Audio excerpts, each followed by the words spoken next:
एक दामाद अपनी ससुराल जाता है। ससुराल जाने के बाद जैसे वो घर के अंदर प्रवेश करता है तो बहुत ज़्यादा गुस्से में था और गुस्से में इतना था कि ना किसी की बात सुनने को तैयार था। जब कहते थे कि बैठ जाओ तो बैठने को तैयार नहीं था। पानी ला के दिया पीने के लिए तो पानी पीने को भी तैयार नहीं था। उसके लिए नाश्ते का इंतज़ाम किया जाता है, खाने की बात चल रही थी। उसने कहा ना कि मैं पानी पीऊँगा, ना नाश्ता करूँगा, ना ही तुम्हारा कुछ खाऊँगा। बस एक बात का एक संदेश देने के लिए आया हूँ। संदेश ये है कि तुम्हारी बेटी किसी के साथ भाग गई है। वो भाग गई है तो भाग गई है, मैं उससे कोई मतलब नहीं रखना चाहता। जब मेरा उससे कोई मतलब नहीं है तो तुमसे भी कोई मतलब नहीं है। सास को भी ऐसे कहता है, ससुर को भी ऐसे कहता है और परिवार के बाकी सदस्य जो होते हैं उन सभी को दामाद कुछ ऐसे ही कह रहा था। गुस्से में इतना था, वो कहता है कि मेरे परिवार ने एक लड़की भी तलाश कर ली है। मेरे घर वाले चाहते हैं कि मैं उससे शादी कर लूँ।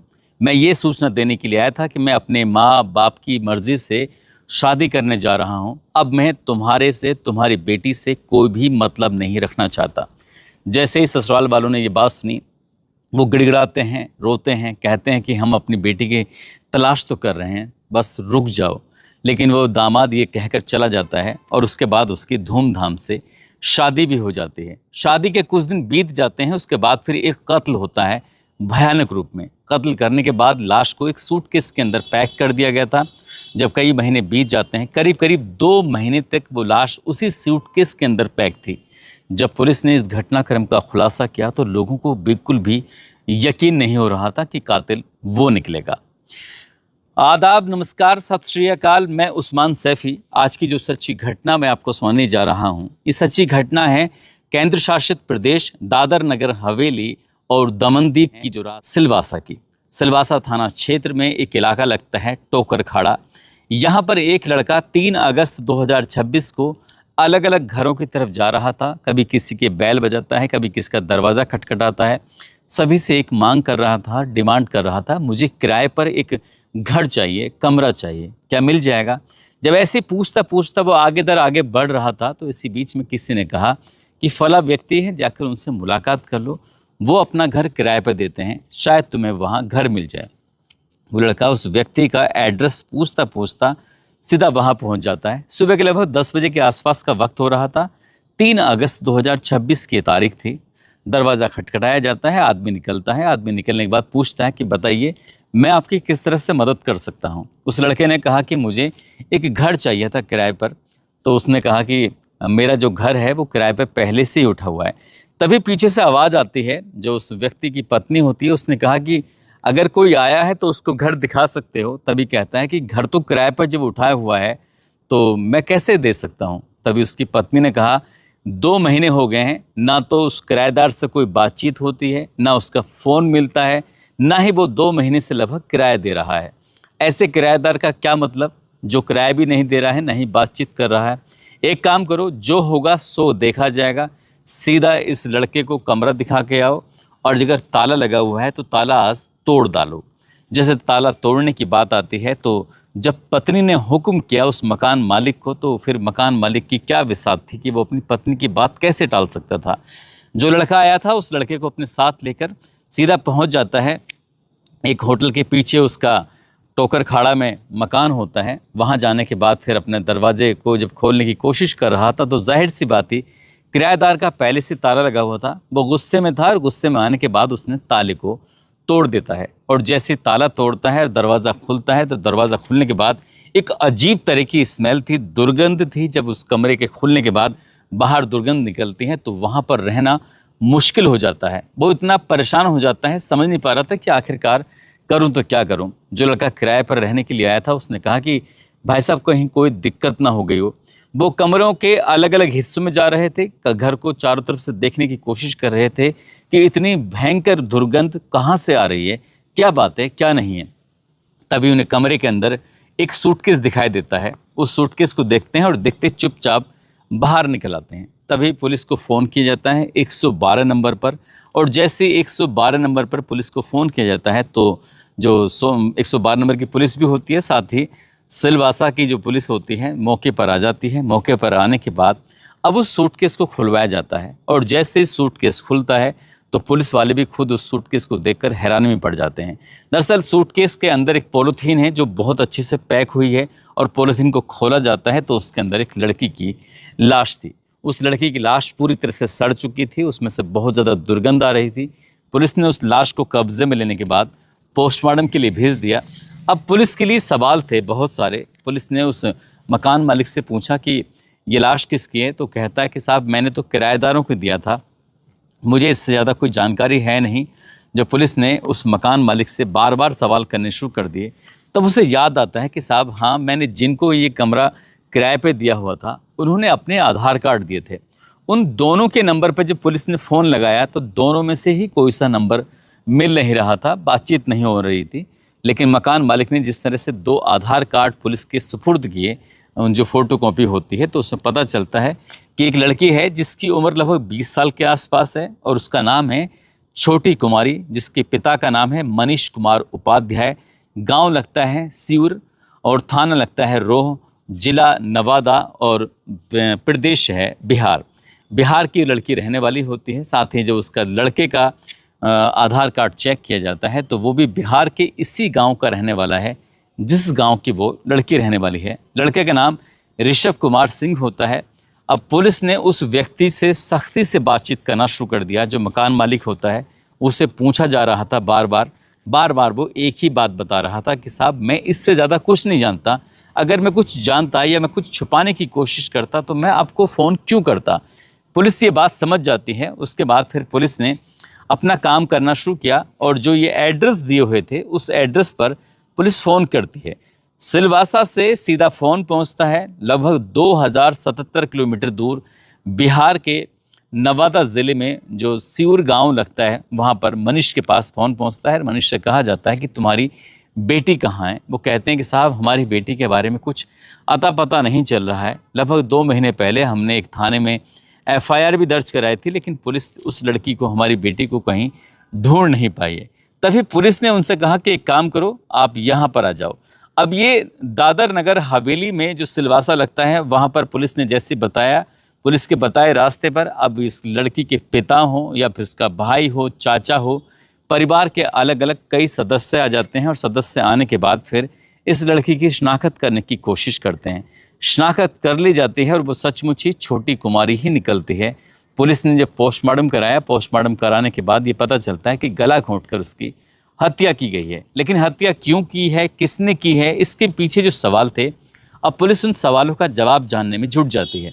लड़की के पिता से जब बातचीत की जा रही थी तो उन्होंने कहा कि साहब 10 मई 2023 को उन्होंने अपनी बेटी की नवादा ज़िले में ही कथा चक नाम का एक थाना क्षेत्र है, वहाँ का गांव लगता है मड़े, यहाँ के रहने वाले एक लड़के से शादी की थी। बेटी करीब 1 साल तक तो दामाद के साथ रहती है, लेकिन उसके बाद वो अचानक से गायब हो जाती है। जब बेटी गायब होती है तो हम नज़दीकी पुलिस स्टेशन जाते हैं। वहाँ जाने के बाद अपनी बेटी की गुमशुदगी भी दर्ज कराते हैं, लेकिन फिर पुलिस ने इस मामले में कोई गंभीरता से काम नहीं किया और ना ही बेटी का कुछ अता पता चल पाता है। लेकिन उनको ये भी पता चल जाता है कि गांव का ही एक लड़का जिसका नाम ऋषभ कुमार सिंह होता है, दरअसल वो भी गांव से गायब था। तब हमने ये अंदाज़ा लगाया था कि हमारी बेटी शायद ऋषभ कुमार सिंह के साथ ही गायब हुई है। अब पुलिस के लिए रडार पर 2 व्यक्ति होते हैं, एक तो पहला जो उसका पति होता है और साथ ही उसका जो प्रेमी होता है। पुलिस ने इस मामले में जांच पड़ताल करना शुरू कर दिया, और जांच पड़ताल करने के बाद ये भी पता चलता है कि जैसे ही ऋषभ कुमार सिंह उस लड़की को लेकर भाग जाता है, तब जाकर वो शादी भी कर लेता है। और शादी की जो सूचना थी वो उसने अपने घर वालों को दे दी थी, साथ ही जो लड़की होती है उसके परिवार के लोगों को भी जानकारी दी गई थी। और साथ ही ये थाने में जाकर पुलिस ये भी पता करती है कि क्या वाकई परिवार वालों ने कोई FIR दर्ज कराई है कि नहीं कराई है। तो ये भी बात पता चल जाती है कि हाँ वाकई पुलिस ने के पास जाते हैं और जाकर वो FIR भी दर्ज कराते हैं। अब पुलिस ने जो सर्विलांस पे जितने भी नंबर होते हैं, जो भी प्राइम सस्पेक्ट थे, उन नंबरों को सर्विलांस पे लगाया जाता है और उनके बारे में पता करने की कोशिश की जाती है। लगातार एक दिन बीत रहा था और पुलिस लगातार इस मामले में कार्रवाई करने की कोशिश कर रही थी, और एक के बाद एक पुलिस को जानकारी भी मिलनी शुरू हो जाती हैं। पुलिस को सिलवासा से दूर लगभग बनारस लगता है 1000 से ज़्यादा किलोमीटर है। पुलिस को वहाँ पर एक लोकेशन मिल जाती है। लोकेशन मिलने के बाद फिर बनारस की STF से सिलवासा की पुलिस संपर्क करती है। संपर्क करने के बाद कहती है कि ऋषभ कुमार नाम का एक लड़का है जो यहाँ से गायब है, भागा हुआ है, हम उसके तलाश में हैं, उसके बारे में जानकारी जुटाना चाहते हैं। और जैसे ही बनारस की एसटीएफ को ये जानकारी मिल जाती है तो उसके बाद फिर मुंडवा डी ही एक थाना लगता है, उसी क्षेत्र में चांदपुर औद्योगिक क्षेत्र है, वहाँ पर उसकी लोकेशन मिल जाती है। और पुलिस ने जब ऋषभ कुमार नाम के एक लड़के के पास जाती है तो वहाँ ऋषभ तो नहीं मिलता, लेकिन ऋषभ के जैसे ही एक और लड़का मिल जाता है। हालांकि पुलिस ने उसे जब अपने कब्जे में लिया, उससे पूछताछ करने की कोशिश की तो पता चलता है कि वो ही ऋषभ कुमार है। वो मजदूरी करता है फैक्ट्री के अंदर और नाम बदलने के साथ वहाँ पर रह रहा था। अब इसके बाद सिलवासा की पुलिस बनारस पहुँचती है। बनारस जाने के बाद उस लड़के की ऋषभ कुमार को अपने कब्जे में लेती है और कब्जे में लेने के बाद सीधा सिलवासा लेकर पहुँच जाती है। अब उसे लगातार पूछताछ करती है। पूछताछ करने के दौरान ही पता चलता है कि पहले पति का इस पूरे हत्याकांड में कोई भी दूर दूर तक रोल है ही नहीं। वो अपनी ससुराल जरूर गया था और ससुराल जाने के बाद उसने ससुराल वालों से सचमुच रिश्ता ख़त्म करने की ही बात कही थी।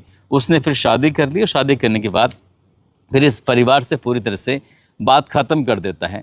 लेकिन जब ऋषभ से बातचीत पूछी जाती है कि आखिरकार तुमने उस लड़की का कत्ल क्यों किया जिसने तुम्हारे लिए अपने पति को छोड़ दिया, तुम्हारे लिए उसने अपने परिवार को छोड़ दिया, उसके बाद तुमने उसका कत्ल क्यों किया। शुरुआत में वो इधर उधर की बातें कर रहा था, लेकिन पुलिस ने जब उससे सख्ती से बातचीत करना शुरू किया तो बताता है कि साहब 2 साल तक तो हम बहुत अच्छे से रहे। मई में भागकर यहाँ से सीधा सिलवासा पहुँच जाते हैं। वहाँ रहकर अपना काम धंधा जो था वो कर रहे थे। 2025 भी गुजर जाता है, 2026 भी ठीक ठाक ही चल रहा था। लेकिन एक दिन अचानक उसने ज़िद कर ली कि मुझे अपनी माँ से मिलना है, मुझे अपने भैया से मिलना है, मुझे अपनी बहन से मिलना है, मुझे अपने पिताजी से मिलना है, मुझे अपने पूरे परिवार से मिलना है, मुझे उनकी बहुत याद आती है। वो कहता है कि जब तुम्हारे परिवार ने पूरी तरह से तुम्हें त्याग दिया है, मेरा परिवार भी तुम्हें किसी भी कीमत पर स्वीकार करने को तैयार नहीं है, तो मैं गांव वापस नहीं जाना चाहता। अगर तुम गांव जाओगी तो फिर सही नहीं होगा, तुम्हारे लिए भी और मेरे लिए भी। इसी बात को देखते हुए इन दोनों के बीच में अक्सर झगड़े होने शुरू हो जाते हैं। अब ऋषभ छोटी से लड़ाई झगड़ा करने लगता है और छोटी ऋषभ से लड़ाई झगड़ा करना शुरू कर देती है। रोज़ रोज़ आए दिन झगड़े होते थे और ये झगड़ा बढ़ जाता है बहुत ज़्यादा। उस दिन यानी कि वो तारीख थी 9 जून 2026 की। शाम को जब काम करके आया था तो लड़की ने साफ साफ बोल दिया था कि मुझे अब किसी भी कीमत पर यहाँ रहना ही नहीं है, मुझे अपने गांव जाना है, मुझे अपने परिवार से मुलाकात करनी है। और इसी बात को देखते हुए दोनों के बीच में बहुत ज़्यादा कहासुनी शुरू हो जाती है। जब कहासुनी होती है तभी ऋषभ ने छोटी कुमारी का गला पकड़ता है और गला पकड़ने के बाद तब तक उसको पकड़े रहता है जब तक कि वो अपने प्राण नहीं त्याग देती। और जैसे वो अपने प्राण त्यागती है, वो मर जाती है, तब उससे होश आता है कि आखिरकार उसने कर क्या दिया है। तभी उसने दिमाग लगाया कि क्यों ना यहाँ से भाग जाऊँ। भाग जाएगा तब भी पकड़ा जाएगा। तभी उसने उस लाश को ठिकाने लगाने की कोशिश कर रहा था। उस लड़की को जब मर चुकी थी उसने पॉलीथीन का इंतजाम करता है। उसके बाद उस लड़की को पैक करता है, पैक करके ट्रॉली बैग के अंदर उसको रख लेता है। वो उसके अंदर फिट तो कर देता है और जैसे फिट करने की कोशिश कर रहा था, अब उस बैग को पकड़ के जब लेके जाने की कोशिश कर रहा था तो बैग थोड़ा भारी हो जाता है। इतना भारी होता है कि जो उसका पकड़ने का कुंदा होता है वो पूरी तरह से हत्था टूट जाता है। और जैसे ही हत्था टूटता है तो वो समझ नहीं पा रहा था कि यहीं पर इतनी दिक्कतें हो रही तो दिक्कत आगे ही बढ़ सकती हैं। अब उसने उस बैग को वहीं छोड़ा, मकान में ताला लगाया। ताला लगाने के बाद आराम से यहाँ से भाग जाता है और भागकर सीधा बनारस पहुँच जाता है। बनारस में एक कंपनी में नाम बदल के रह रहा था, लेकिन इसी बीच में उसने अपने आधार कार्ड के आधार पर एक नया नंबर जो लिया, तो नया नंबर जब लेता है तब पुलिस ने सर्विलांस की मदद से आखिरकार उसको ढूंढा। ढूंढने के बाद उस कत्ल का खुलासा कर दिया। जब घटनाक्रम का खुलासा होता है तो परिवार का रो रो कर बुरा हाल हो जाता है। परिवार के लोग इतनी दूर जाते हैं अपनी बेटी से मुलाकात करने के लिए, लेकिन उसकी हालत बहुत ज़्यादा ख़राब थी, शरीर पूरी तरह से सड़ चुका था। इसलिए परिवार ने सिलवासा में ही उसका अंतिम संस्कार कर दिया। उसकी माँ या बहन या परिवार के बाकी लोग उसके अंतिम दर्शन भी नहीं कर पाए।